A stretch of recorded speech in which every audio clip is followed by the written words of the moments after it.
morning everyone. Welcome back to social science class. Dear students, today we will continue our chapter 12 Turkish invasion in India.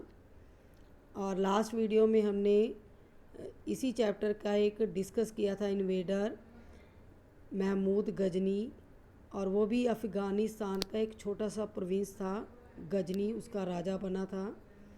ऐसे ही एक और second invader था जिसने India के अंदर invade किया था, उसका नाम था मोहम्मद गोरी। ठीक है, लास्ट वीडियो में हमने पढ़ा था कि छोटे छोटे प्रोविंसेस थे, उनके गवर्नर जो थे वो इंडिपेंडेंट हो गए थे जब खलीफा का जो है एंड हो गया था। वो वीक हो गए थे जो खलीफा से, तो उस वीकनेस का इन्होंने फ़ायदा उठाया और अब जो गवर्नर थे वो इंडिपेंडेंट हो गए। उनमें से एक एरिया था गोर, जो अफ़गानिस्तान के अंदर है, और वहाँ का जो राजा था, रूलर जो था, मोहम्मद गोरी था। उसने क्या किया, अफ़गानिस्तान के ही गजनी जो इलाका था उसको जीत लिया और placed it under the charge of his brother, और उसका जो चार्ज था अपने ब्रदर को दे दिया। और ख़ुद क्या डिसाइड किया, to turn his attention towards India, कि वो इंडिया की तरफ जो है आएगा और एक्सपेंड करेगा इस एम्पायर। और unlike Mohammad Ghazni whose main aim of invading India was to loot the great wealth of India, अब इसकी मेन अटेंशन क्या थी कि वो अपनी एम्पायर को एक्सपेंड करेगा, जबकि जो महमूद गजनी था उसका मेन एम क्या था कि वो इंडिया के ऊपर अटैक करेगा और यहाँ का जो ग्रेट वेल्थ है उसको लूट कर वापस अपने एम्पायर में ले जाएगा। The credit of the founding of Muslim empire in India goes to Mohammad Ghori. India के अंदर जो मेन फाउंडर था मुस्लिम एम्पायर का, उसका जो क्रेडिट है वो किसको जाता है, मोहम्मद गोरी को। यानी कि Mohammad Ghori was the founder of Muslim empire in India. He occupied Peshawar, Lahore और सिंध, ये एरियाज़ भी इंडिया के अंदर थे। तो सबसे पहले स्टार्टिंग में इसने अटैक किया पेशावर, लाहौर और सिंध के ऊपर, और वहाँ का एरिया जो था ऑक्यूपाई यानी कि उसको सीज़ कर लिया, कब्जे में ले लिया। मोहम्मद गोरी ने इससे पहले भी 2 अटैक किए थे। एक अटैक किया था 1175 यानी कि 1175 CE में, और ये कहाँ पर किया था, मुल्तान के अंदर। ओके, सेकंड जो उसका था 1178 यानी 1178 CE, ये गुजरात के अंदर पाटन एरिया है, वहाँ पर अटैक किया। बट इस अटैक में इसकी जो थी हार हो गई थी, क्योंकि यहाँ पर ऑलरेडी एक पावरफुल रूलर था भीम सेकंड, उसने बुरी तरीके से मोहम्मद गोरी की जो सेनाएं थी उसको हरा दिया। मोहम्मद गोरी वहाँ से भाग गया और काफ़ी इसने मेहनत की, अपनी आर्मी को और स्ट्रॉन्ग बनाया ताकि वो बढ़ चढ़कर इंडिया के ऊपर चढ़ाई करे और कोई भी रूलर उसको रोक ना सके। तो इसके लिए उसने आर्मी को ट्रेन किया, स्ट्रॉन्ग बनाया। तो नेक्स्ट जो था, he was defeated in the battle of Tarain by Prithviraj Chauhan. Next time जब इसने अटैक किया बैटल ऑफ तराइन यानी कि तराइन के एरिया में इसका युद्ध हुआ, पृथ्वीराज चौहान उस वक्त राजपूत राजा था, चौहान क्या थे, राजपूत थे। पृथ्वीराज के साथ हुआ 1191 में, और एक साल जो है ये 1191 से लेकर 1192, but was victorious in the second battle of Tarain and took over Delhi and Ajmer. तो इस बैटल में जो फर्स्ट इसकी तराइन के मैदान में युद्ध हुआ उसमें इसकी डिफ़ीट हुई, हार हुई, पृथ्वीराज चौहान ने इसको हरा दिया। लेकिन जो सेकंड बैटल ऑफ तराइन थी, ठीक है, तो उसमें इसकी जीत हुई, victorious in the second battle, और इसके पास दिल्ली और अजमेर का एरिया जो था कब्जे में आ गया। यानी तराइन का जो दूसरा युद्ध था 1192 में, उसमें इसकी जीत हुई और इसको दिल्ली और अजमेर तक का जो एरिया था कब्जे में इसने ले लिया, कंट्रोल में ये एरिया इसके आ गया। His dream of establishing an Islamic empire would have been incomplete without conquering Kannauj. अब जो उसका ड्रीम था इस्लामिक एम्पायर को इस्टेब्लिश करने का, वो तब तक कंप्लीट नहीं हो सकता था जब तक वो कन्नौज के ऊपर विजय नहीं प्राप्त कर लेता, यानी कॉन्कर नहीं करता, उसको जीत नहीं लेता। फायर्स अटैक, फायर्स क्या होता है, बहुत ही भयानक बैटल हुई किसके बीच में, between the Muslim and the Rajput. The power of Rajput was crust, king Jaichand was defeated. तो ये 1194 की बात है। देखो 1192 में ये वापस चला गया, जीत कर दिल्ली अजमेर जो है इसके कब्जे में आ गया। तो फिर इसने आगे और अपने एम्बिशंस को, अपने ग्रीड को पूरा करने के लिए अटैक किया। तो 1194 में इसका युद्ध जयचंद के साथ हुआ और जिसमें जयचंद हार गया, राजपूत बुरी तरीके से हार गए और महमूद गोरी जो था उसको कन्नौज, बनारस ये एरिया भी मिल गया। Mohammad Ghori did not have a child of his own. Mohammad Ghori का अपना कोई भी बच्चा नहीं था, ठीक है, औलाद नहीं थी उसकी। He put his territory under the charge of his trusted slave and general Qutbuddin Aibak. Qutbuddin Aibak, जब इसकी कोई संतान नहीं थी तो इसने इतनी जो वास्ट एम्पायर बनाई थी इंडिया के अंदर, उसका चार्ज अपने एक स्लेव, अपने दास को दे दिया। एक गुलाम था उसका कुतुबुद्दीन ऐबक, उसको वहाँ उस एरिया का जनरल बना दिया। The disunity among Indian rulers and the caste system. India के अंदर जो डिसयूनिटी थी इंडियन रूलर्स के में और कास्ट सिस्टम जो प्रिविलेज था, were the main causes of success of Ghori the डिवीट of Indian rulers. Mohammad Ghori की जीत का मुख्य कारण ही क्या था कि जो इंडियन रूलर्स में एकता का अभाव था और उसके साथ साथ जो कास्ट सिस्टम था इंडिया के अंदर, सोसाइटी के अंदर, इन दोनों वीकनेसेस ने सक्सेस दी गोरी को और उसने इंडियन रूलर्स को हरा दिया। Common people were dissatisfied as they had no contact with the rulers. जो आम लोग थे, कॉमन पीपल से, वो डिससेटिस्फाइड थे। किससे? क्योंकि वो इन रूलर्स से कभी कांटेक्ट में नहीं आए थे, तो उनका कोई इंटरेस्ट नहीं था और वो उनको अपना रूलर भी नहीं मानते थे। Some Rajput rulers held the Turks against their own country.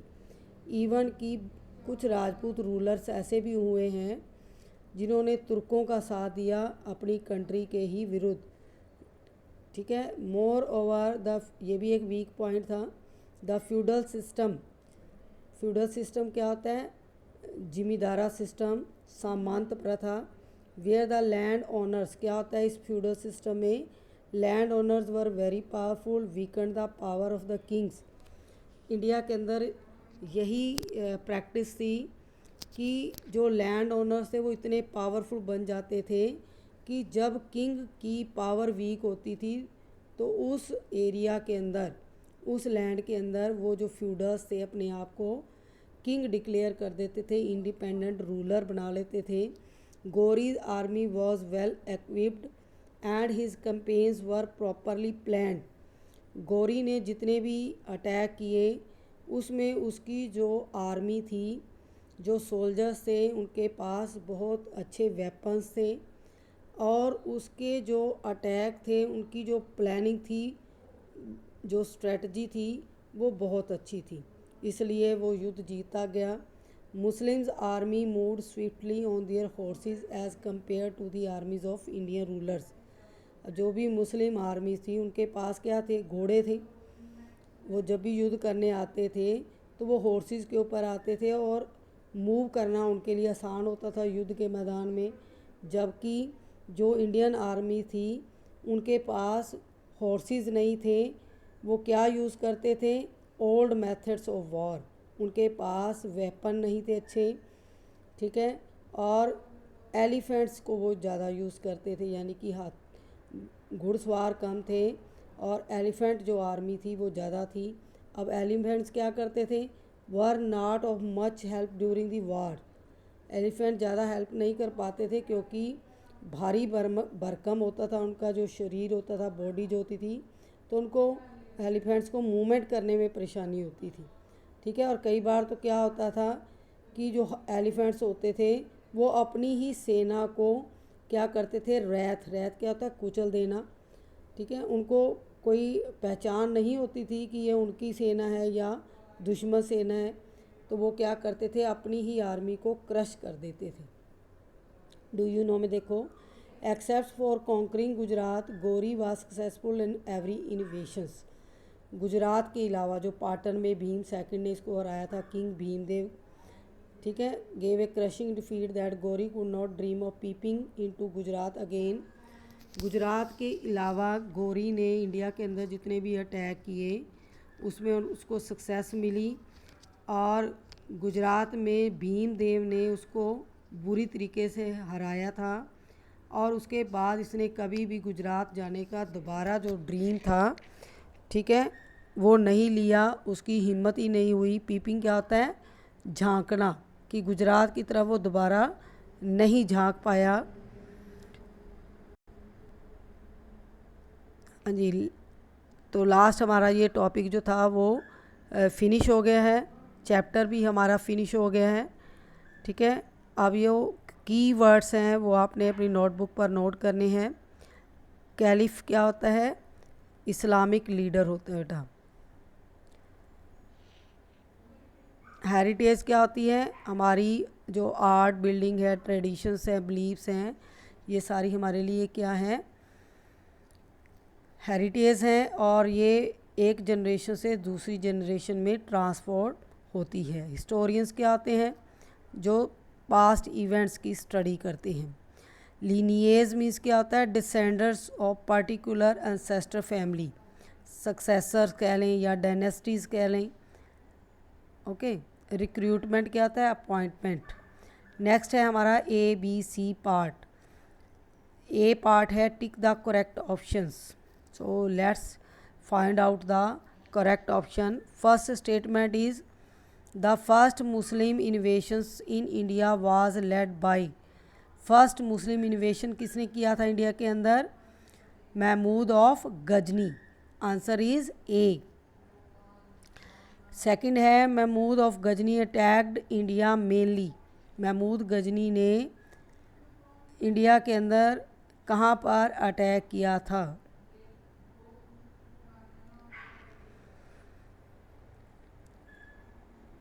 क्यों किया था, to take away the famous artisans, या to plunder the wealth of India, या to establish empire in India, या to spread Islam in India. तो main उसका motive क्या था महमूद गजनी का, to plunder the wealth of India, India की जो वेल्थ थी उसको लूटना, ये इसका मेन मोटिव था। नेक्स्ट है third one, who defeated Mohammad Ghori in the first battle of Tarain. Tarain के फर्स्ट बैटल में किसने जो है महमूद गौरी को हराया था, पृथ्वीराज चौहान। बी ऑप्शन रहेगा इसका आंसर। फोर्थ है who among the followings were the first to bring Islam to India. India के अंदर मुस्लिम जो धर्म था, इस्लाम जो धर्म था, उसको कौन लेकर आए थे, Turks. The trusted slave and general appointed as a deputy of India territory of by Mohammad Ghori was Qutbuddin Aibak. ठीक है, कुतुबुद्दीन ऐबक को 1206 में क्या बना दिया था, यहाँ की जो टेरिटरी थी जो युद्ध में जीती थी मोहम्मद गौरी ने, उसका जनरल बना दिया था। और ख़ुद मोहम्मद गौरी अपनी एम्पायर में गौर में वापस चला गया, रास्ते में उसका किसी ने मर्डर कर दिया, और उसके बाद से इंडिया के अंदर जो सल्तनत पीरियड था उसकी स्टार्टिंग हो जाती है 1206। तो ये सल्तनत पीरियड जो है 1206 से लेकर 526 तक चलेगा, और 5 सल्तनत डायनेस्टीज़ यहाँ रूल करेंगी, जो हम नेक्स्ट कमिंग चैप्टर्स के अंदर डिस्कस करेंगे। नेक्स्ट है fill in the blanks. First blank है wars among dash resulted in political instability. किसके बीच में जो वार्स हुए हैं और इंस्टेबिलिटी हुई है?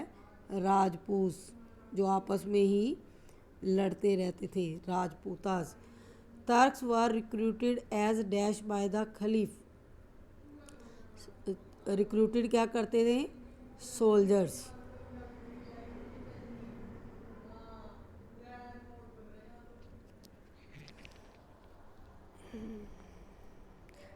गार्ड्स भी आ सकता है, recruited as guards in by the caliphs. Guards लिख सकते हैं, इसको शॉर्ट में लिख लेंगे as guards.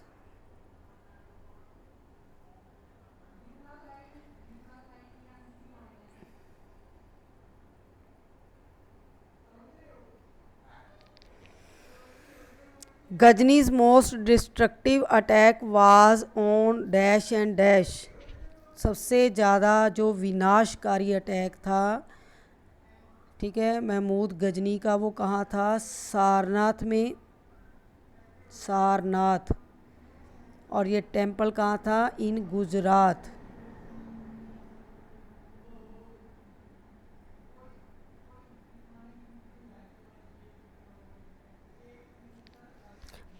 Mohammad Ghori was defeated by. Mohammad Ghori किससे हारा था बेटा? Dash in Gujarat, Bhimdev second.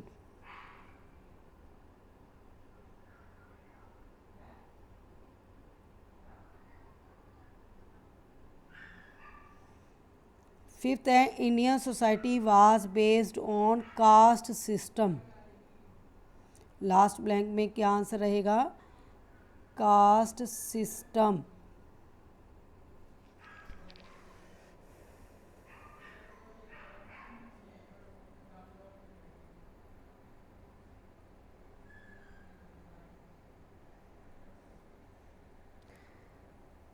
हाँ जी, नेक्स्ट है फिल सी पार्ट।